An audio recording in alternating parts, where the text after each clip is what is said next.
Are you thinking about going to Disney World or Disneyland and you just can't decide which one? Today we're going to talk about the top 4 things you need to think about when making this decision. And we're going to make an infographic together. By the end of this movie, you're going to know exactly what you want to do. Let's go.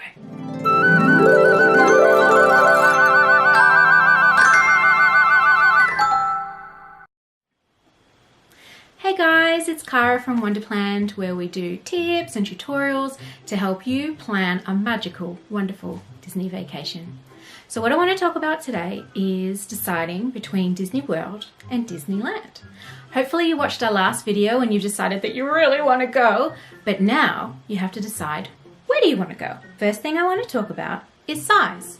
Disneyland is about this big, and Disney World is about this big. I think when you do the maths, it's about 150 times bigger, which is pretty significant. And bigger doesn't always mean better, but sometimes it does. At Disneyland, they have 2 parks, 3 hotels, and a downtown Disney. On the other hand, Disney World has 4 parks, 2 water parks, about 30 or 40 hotels and resorts, 4 golf courses, Disney Springs, which used to be called Downtown Disney, and a bunch of other small, really cool things. So when it comes to size, Disney World absolutely wins. And now, on the one hand, bigger means lots and lots and lots more stuff. It means you can go back again and again and again and again and pretty much always see something new. I've been 4 times, I think, and there's still tons of stuff that I haven't explored. However, something bigger and bigger and bigger, you need more time to explore it. So if you've only got time or the budget for, 3 or 4 days, you're not even going to make a dent in Disney World. Maybe Disneyland would be a better option for you. The second thing I want to talk about is transport options. Disney World comes with tons of transport options. Because it's so big, it's kind of hard to get around.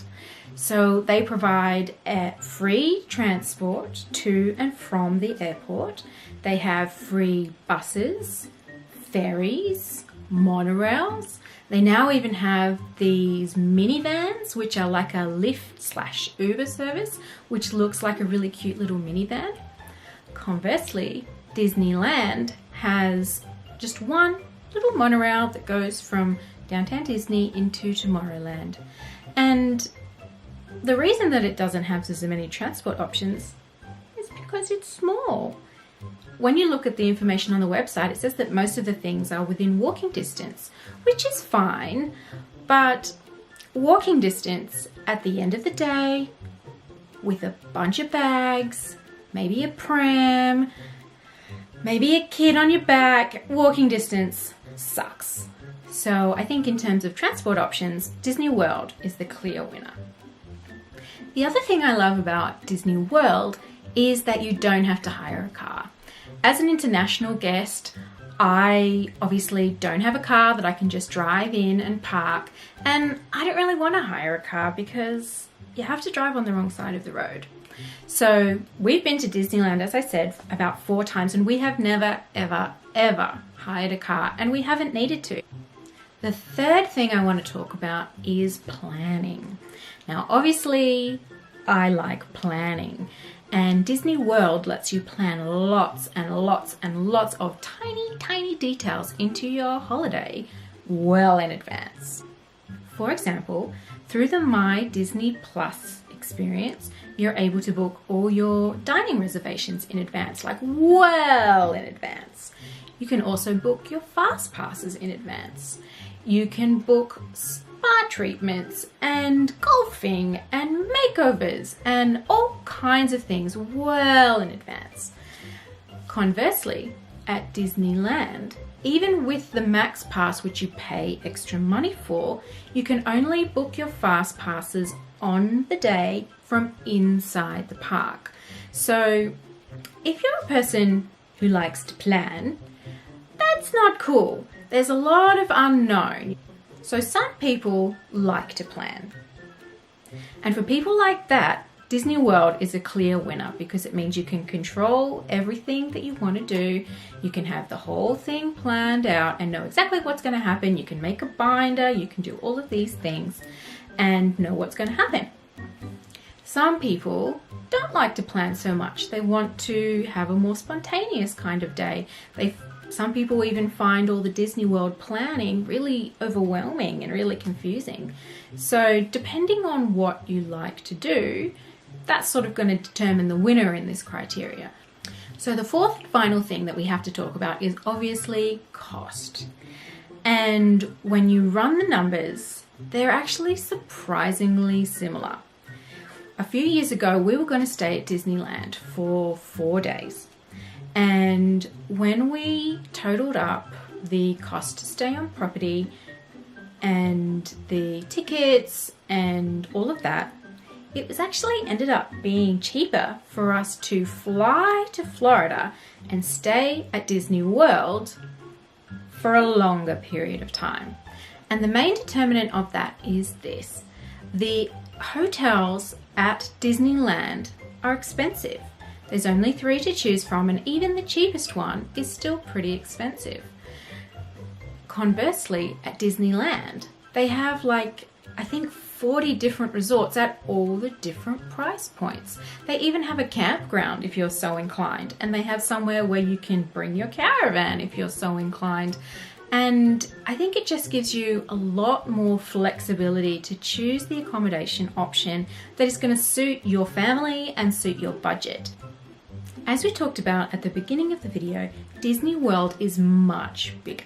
You really do need a lot of time to do everything and even to do all the great stuff at Disney World, which does mean that you're going to be there for more days.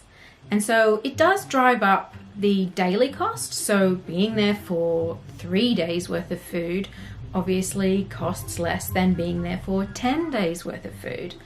But when you factor in the fact that the Disneyland accommodation is so much more expensive, I find that it really balances out. Of course, this is going to depend on your circumstance. You may choose not to stay on property when you could do an Airbnb or something like that and stay somewhere else in LA, or even stay somewhere else in Orlando. That's going to probably make a big difference to the cost of your holiday. But you are going to lose out on those My Magic benefits that you get from staying on property, which we'll talk about in a whole nother video.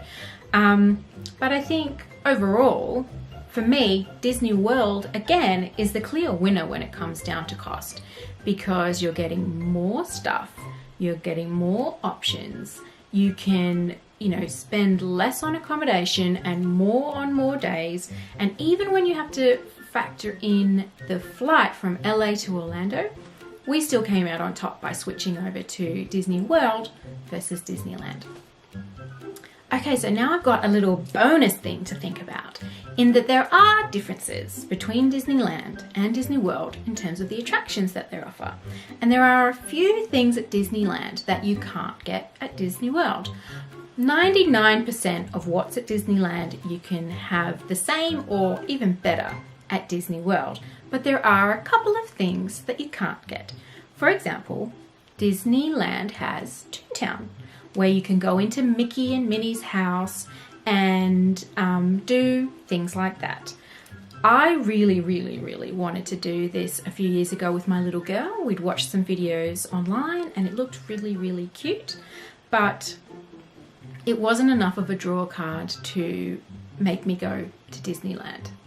The second thing that I really wanted to do that you can only do at Disneyland at the moment is the Guardians of the Galaxy ride. Now, I love Marvel and the whole Marvel Cinematic Universe, and I really liked the idea of going and seeing with my own eyes what they've done with the Guardians of the Galaxy ride. Now, for those who don't know, both parks had a Tower of Terror ride, and it is my absolute favorite ride. But then a couple of years ago in Disneyland, they converted that ride into the Guardians of the Galaxy ride. So it's still the same ride you know, logistically and physically and what happens to you, but they've rethemed the Disneyland one to be Guardians of the Galaxy. So if that's something that you really, really want to do, then you might need to go to Disneyland. Conversely, if you're really into the Twilight Zone and you want to see that classic theming before it's turned into a Guardians of the Galaxy ride, you're going to need to go to Disney World. So the last thing that Disneyland has that might convince you to go to Disneyland is they actually have Cars Land. So they have a whole area dedicated to Cars, the movie, and they've got a couple of little rides that you can go and enjoy and experience, and it looks like you've literally walked into the movie.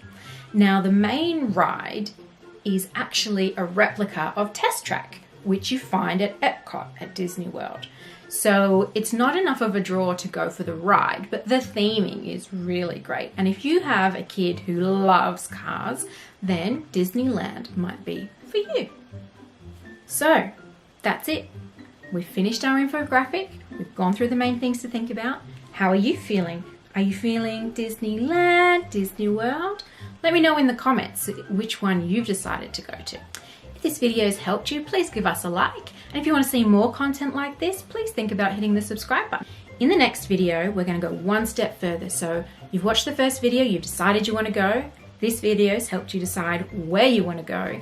And the next one will help you figure out where you want to stay. So tune in next time, but until then, I'll see you here on Wonderland. Thank you.